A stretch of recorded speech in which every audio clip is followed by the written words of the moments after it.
미가 선지자는 주전 740년부터 주전 695년 또는 680년까지 사역을 했던 선지자입니다.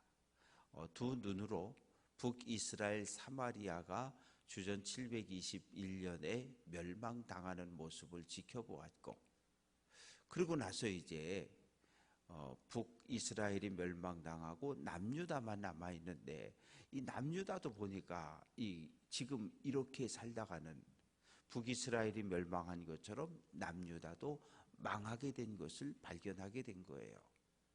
사람들이 볼 때는 북이스라엘이 힘이 없어서 아수르라고 하는 강대국에게 침략을 당하고 망했다라고 생각하지만, 선지자의 눈으로 볼 땐 그것이 아니라 하나님의 말씀에 불순종하고 하나님을 버리고 다른 신들을 쫓아 우상을 섬기며 살아갔던 북이스라엘을 향한 하나님의 심판의 매요 몽둥이라고 하는 것을 미가 선지자는 알았던 거예요. 그래서 회개하라고 돌아오라고 그렇게 소리쳐 외쳤지만 끝내 듣지 않았고 결국은 멸망의 길로 끝났습니다.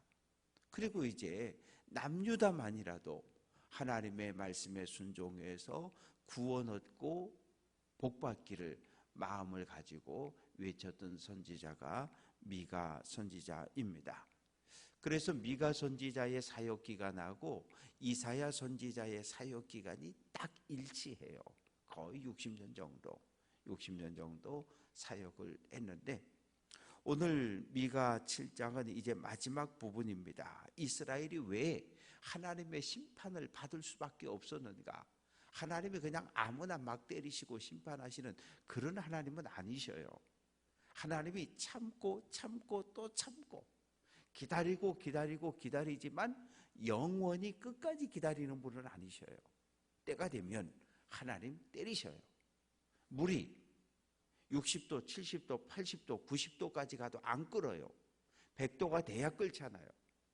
죄가 꽉 찰 때까지 하나님 꼭꼭 참으시다가 어쩔 수 없이 때리시는 거거든요. 그래서 7절 말씀 보면, 나는 여름 과일을 딴 후에 포도를 거둔 후와 같아서 먹을 포도송이가 없다. 하나님은 애굽 땅에서 이스라엘 민족을 번쩍 떠서 최상급의 포도나무를 갖다가 이 가나안 땅에 심어 놨거든요. 그러면 가나안 땅에서 이 포도나무가 뿌리를 내리고 잘 자라서 최상급의 포도 열매를 맺어서 하나님께 영광을 돌리고 내어 놓아야 하는데, 추수가 끝난 뒤 포도원에 가보면 쓸만한 포도가 없잖아요. 이 좋은 포도를 갖다 심어놨는데 이 먹을 수 없는 포도, 들포도, 쓴포도, 썩은 거, 이런 포도 열매를 맺었기 때문에 하나님께 매를 맞고, 내 마음에 사모하는 처음 익은 무화과가 없다. 처음 익은 무화과라고 하는 것은 6월 달에 따는 무화과입니다. 왜냐하면 겨울을 지나고 처음 따는 첫 열매인데 좀 작아요. 좀 작아서 웬만한 사람들은 안 먹습니다. 그러나 가난한 사람들, 사회적 약자들, 먹을 것이 없는 사람들은 그 첫 무화과를 따서 양식으로 먹어야 되거든요. 그리고 정말 실한 무화과는 9월달 이후에 가을에 추수를 하게 되는데 없다는 거예요. 그리고 2절 말씀 보면 경건한 자, 정직한 자 다 없어졌어요. 그리고 어떻게 하냐면 악한 사람들이 그물을 쳐서 형제를 잡으려고 한다. 이 형제를 잡으면 안 되는 거죠. 하나님께서 말씀하시기를 내가 거룩하니 너희도 거룩하라. 그럼 우리가 거룩한 삶을 살아가야 되는 거예요. 근데 거룩한 삶이 주일날 11시에 9시에 와서 예배 드리는 게 거룩한 삶입니까? 새벽을 깨워 주님 앞에 나와 기도하는 것이 거룩한 삶입니까? 거룩한 하나님을 믿는 우리가 형제를 대할 때 형제로 대할 수 있어야 되는 거예요. 하나님을 믿는 거룩한 사람은 절대로 형제 자매에게 사기 못 쳐요. 어떻게 사기를 쳐요? 형제인데 못된 짓 못해요. 어떻게 그물을 만들고 함정을 만들어서 형제를 사기쳐가지고 형제를 넘어뜨리고 고통 겪게, 그거 못하는 거예요. 그래서 거룩한 삶이라고 하는 것은 입술로 하는 게 아니라 입술의 고백대로 삶을 살아내는 것을 성경은 거룩한 삶이라고 이야기하는 거예요. 하나님을 예배하던 동일한 마음으로 가정에서 가족을 대하고 형제를 대하고 이웃을 대하는 것, 하나님 앞에 나와 기도하는 그 마음을 가지고 성도를 대하고 가족을 대하는 것. 그래서 우리 입술의 고백과 삶이 일치할 때 이것을 성경은 거룩한 삶이라고 이야기하는데, 오늘 사회가 얼마나 타락했으면 형제를 잡으려고 그물을 들고 매복을 하고 있다는 거예요. 3절 말씀 보면 두 손으로 악을 부지런히 행한다. 이 말은 악에 아주 익숙해 있는 거예요. 왜냐하면 처음 죄를 지을 때는 마음이 막 후당당거리고 손이 덜덜덜 발이 덜덜덜 떨어요. 그런데 사기를 치든 남을 때리든 남의 것을 훔치든 이게 익숙해져 버리면 아무 문제가 없고 그냥 이렇게 사람이 변해 버리는 거거든요. 3절 말씀 보면 지도자, 재판관, 권세자라고 하는 것은 한 사회를 이끌어가는 지도자들이에요. 정치 지도자, 종교 지도자, 군대 지도자, 지도자들인데 이 선한 사람이 없어요. 3절 끝부분에 그들이 서로 결합하니, 정치 지도자와 종교 지도자와 군대 지도자가 한 사회를 이끌어가는 지도자들이 똘똘 뭉쳤다는 거예요. 뭐 하려고? 사회적 약자를, 백성을 약탈하고 어렵게 하려고. 그래서 4절 말씀 보면 지도자들 가운데 가장 선한 자라도 가시 같고 가장 정직한 자라도 찔레 울타리보다 더하다. 우리가 볼 때 에이 그래도 저 사람보단 이 사람이 뭐 국회의원 하는 게 나을 것 같아, 이 사람이 나 보여. 그런데 그게 그거라는 거예요. 아무리 사람들의 눈으로 이 사람은 좀 나은 것 같아, 그래도 가시가 있고 가시 울타리 같다는 거예요. 그게 뭐예요? 찌른다는 얘기예요. 찌른다는 얘기예요. 그래서 그들이 4절 끝부분에 보면 파수꾼의 날, 마지막 날이에요. 하나님의 심판이 임박했다, 선지자가 외치는 그 마지막 날에 하나님의 심판을 받을 수밖에 없다는 거죠. 그러면서 5절, 6절은 가정의 모든 관계가 다 무너져 버렸어요. 이웃을 믿지 말고 친구를 의지하지 말고 내 품에 있는 여인 아내를 믿지 말고. 6절 아버지가 아들이 아버지를 멸시하고 딸이 어머니를 대적하고 며느리가 시어머니를 대적한다. 가정에는 지켜야 할 도리라는 게 있어요. 아버지와 아들 관계는 뭐예요? 아버지의 생명이 아들에게로 물려졌거든요. 아버지와 아들은 하나인 거예요. 그런데 이 하나인 관계가 깨지는 거예요. 어머니와 딸이 하나인데 이 관계가 깨지는 거예요. 가정에서 부부 사이에, 부모와 자녀 사이에 지켜야 되는 가장 기본적인 관계가 다 무너진 것이 북이스라엘의 사회의 모습입니다. 그래서 하나님의 심판을 받을 수밖에 없는, 그러나 7절부터 13절까지 말씀 속에서 미가 선지자는 나는 여호와를 우러러보며 나를 구원하시는 하나님을 바라보나니 나의 하나님이 나에게 귀를 기울이시리로다. 하나님을 바라본다는 것은 도움을 요청한다는 거예요. 자녀들이 힘들고 어려울 때 부모를 쳐다보고 부모를 바라보잖아요. 집에 왜 와요? 도와달라고 오는 거잖아요. 나 힘든데 좀 살려달라고 오는 거잖아요. 마찬가지예요. 미가 선지자는 하나님의 얼굴을 바라보는데 그건 뭐예요? 하나님, 도저히 내가 어떻게 할 수 없는데 이 민족을 좀 불쌍히 여기시고 이 민족을 좀 때리지 말고 이 민족을 살려달라고 하나님 앞에 간절히 호소하고 있는 거예요.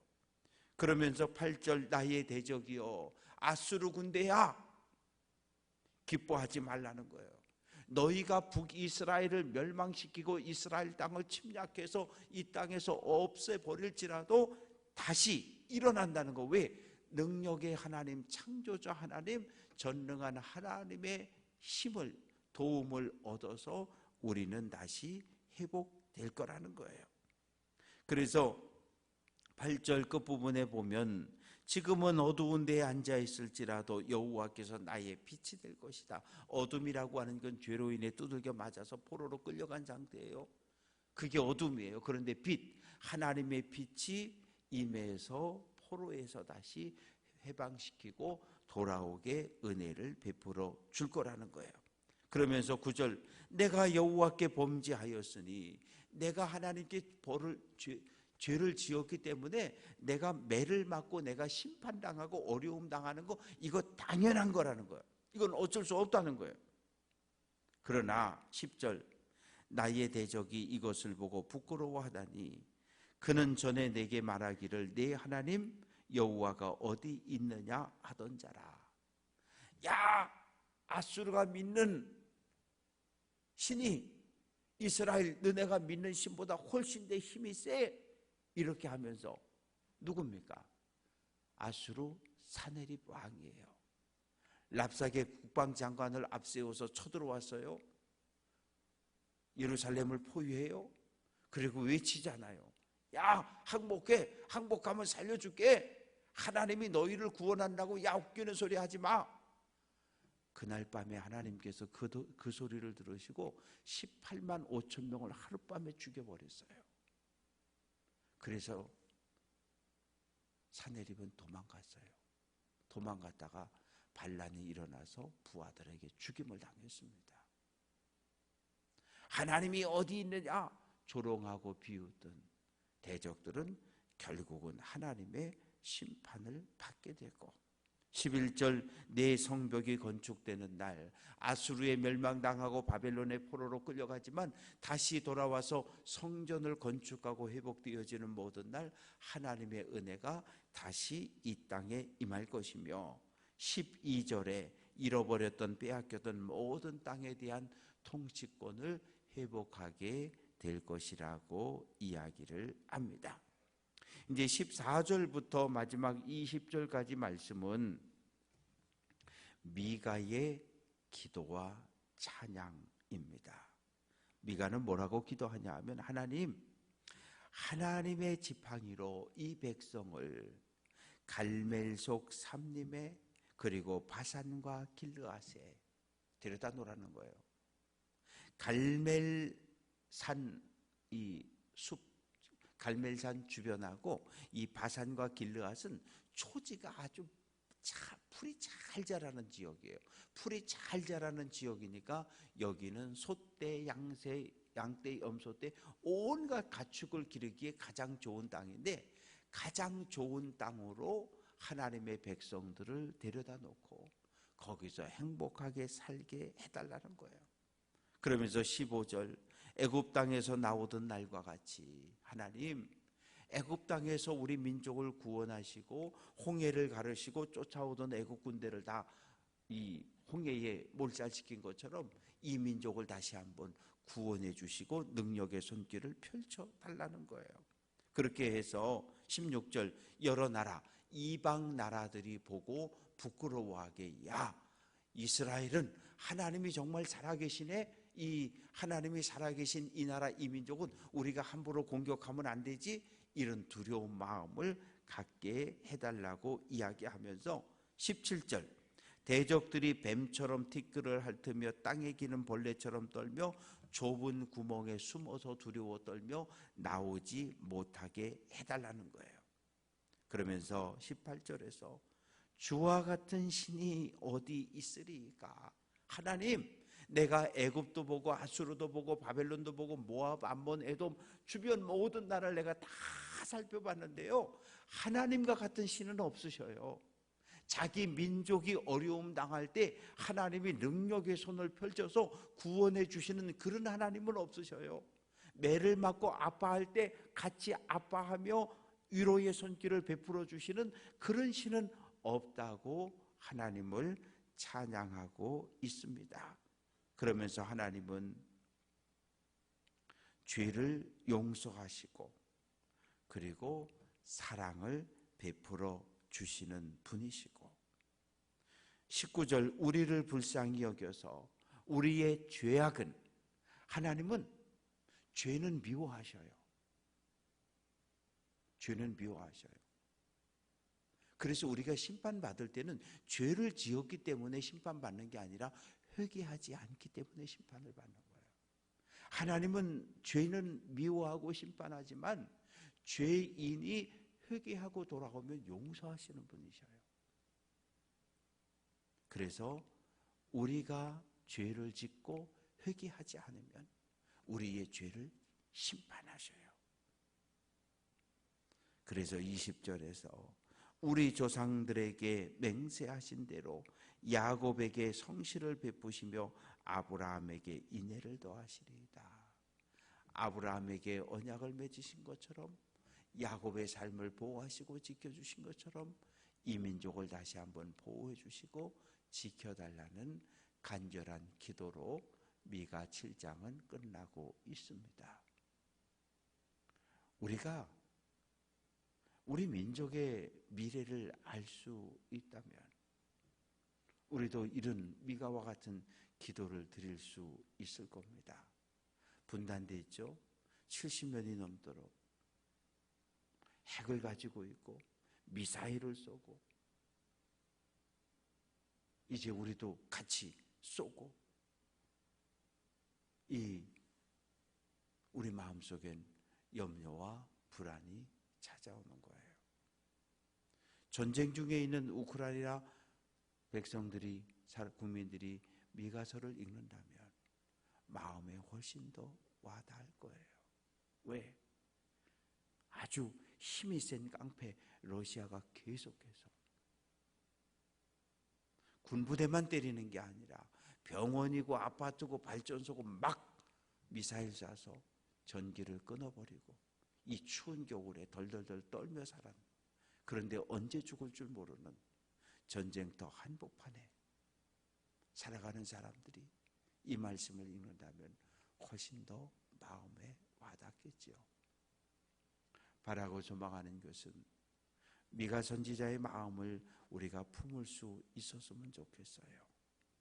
형제를 염려하는 마음을 가지고 자매를, 성도를, 가족들, 자녀손들을 염려하는 마음을 가지고 가족이, 교회가, 이 나라가 하나님 앞에 바로 서기를 위해서 기도하는 귀한 성도들 될 수 있기를 주님의 이름으로 축원합니다.